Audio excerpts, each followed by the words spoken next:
Good day, my name is Malik Vanderberg, and today's lesson is all about the importance of body language when presenting.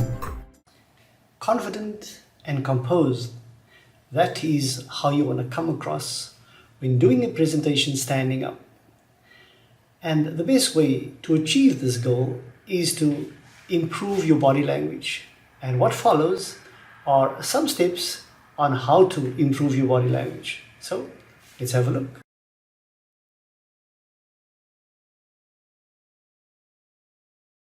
This is really interesting because when you think of hand gestures, you usually think of the things that people flash when they're mad at you. Yeah, those aren't the good ones. Those aren't the good ones. So we want to take this in a different direction, right? Yeah, so most people don't realize that our hand gestures are actually very important for our charisma. Right. They show intention, they show explanation. They show a lot of trust. When we see hands, we get really nice. We feel like, oh yeah, we understand them, we see them. So when you're explaining what you do, actually, the more you can integrate your hands, the more memorable you become. Okay. All right, so here's some, we'll start with easy. Okay. First, anytime you mention a number, you should always show that number. So I work with 3 different kinds of people, or there are 4 different parts to this project.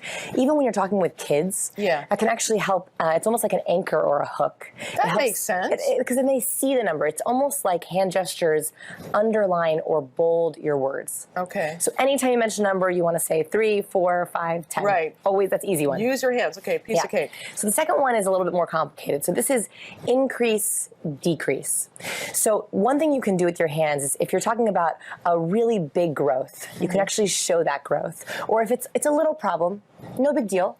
Oh, wow. It actually takes down the anxiety. You're saying, this is no big deal. It's very small. We'll be able to deal with it right away. Or this is a big problem.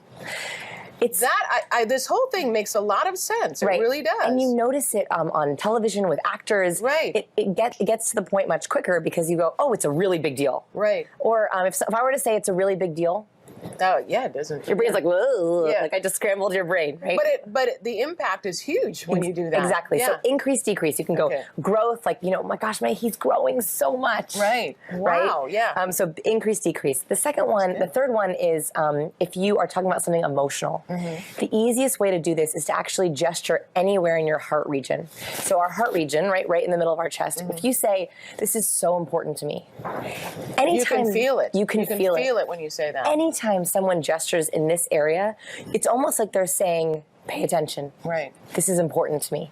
So if you're explaining something to a spouse or a child and you say, look, it really, really means something when you do that to me, it's almost like a highlight or underline to say, it really matters. Right. So heart gesture, anywhere in here. Okay. 4. So this is about division. So our hands actually can help people keep track of an explanation. So let's say, for example, I'm talking about 2 different groups. We're in an election year, Republicans and Democrats. Anytime I talk about Republicans, I could actually hold Republicans right here. So Republicans think this, they believe this. Okay. But Democrats, they think this, they believe this. So you can actually use your hands to help people keep track of the concept that you're talking about. So Republicans, Democrats, you can say, so mom thinks this, dad thinks this. Yeah, dogs, cats. Right, exactly. And so it actually helps people, it's like a Cliff Notes. Right. Way for someone to keep, especially if you have someone who's on their smartphone and they're not really paying attention, they can just look up and see which hand you're holding. So we talk about division. You can also bring things together. So you can also say, we were apart on this, but then we came together on it. Or, the Republicans and Democrats these are the Republicans and Democrats are coming together on this issue. Well, that's not going to happen. Right. But it's going to happen, Helen, because my hands said it would. Because your hands said it would. Yes, and so it's a really good way to show, like, if you have a job where you say, I match people with their perfect home. Oh my gosh. Right, yeah. you can say that. Right. Or I love to teach wonderful books to students. Right. Right, anytime you're bringing things together. So that's kind of an interesting one that you can do. These are really good, yeah. And the 6th one is emblems. So culturally in this culture, A-OK, thumbs up, and pointing. Now I just want to say, those are all great gestures. See, everything's good. Yeah. You can highlight that. A lot of people do, thumbs up. All is good. The only one I would say is be careful with pointing. Yeah. So pointing is a very kind of aggressive gesture. So if you're going to do it, I'd much rather you point with your hand open. Okay. That is why politicians are trained to do this. So if you look at old tapes of politicians, most of them, they speak and they point like this.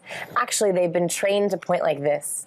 That's because, what is it? It's a partial thumbs up gesture. Right. So it looks like everything's good. Right. And it's less aggressive than a point. So that's It certainly is. Yeah. That's why they do that. So, Okay. so you can use that too. Okay. And the last one is you, me, we. So you, me, we. So you can actually use your gestures to bring people together. So you Right. can say, we're on the same page. Right. Right, we. Yeah. Or, We've come together on this. Yeah, exactly. Okay. Or, you think this and I think this. Right. And that's okay if you think that, but I really want to go with what I think because it's important to me. And this takes us back to that study you did on charisma, doesn't it? Where Yes. people paid attention to those using hand gestures. They became more charismatic. Exactly. So the best speakers use more hand gestures in their talks. Now, a little caveat here is there's a difference between jazz hands and Yeah. hand gestures. Right. So kind of jazz hands are gestures that don't match your words. Right. Those are just Make sure they distracting. match your words. Yeah, they should match your words. Always that congruent.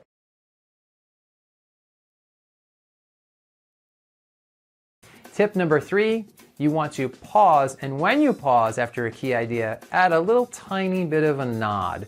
I've seen some really convincing and persuasive speakers do this, and what you'll notice if you pause after a key idea and nod, that pause is really persuasive, but the nodding is contagious. You'll see that people listening to you actually start to nod a little bit with you, and that's one of the ways that you know you have them. It's a very subtle but powerful nonverbal body language tip. So those are my 3 tips for improving your nonverbal body language when you're presenting.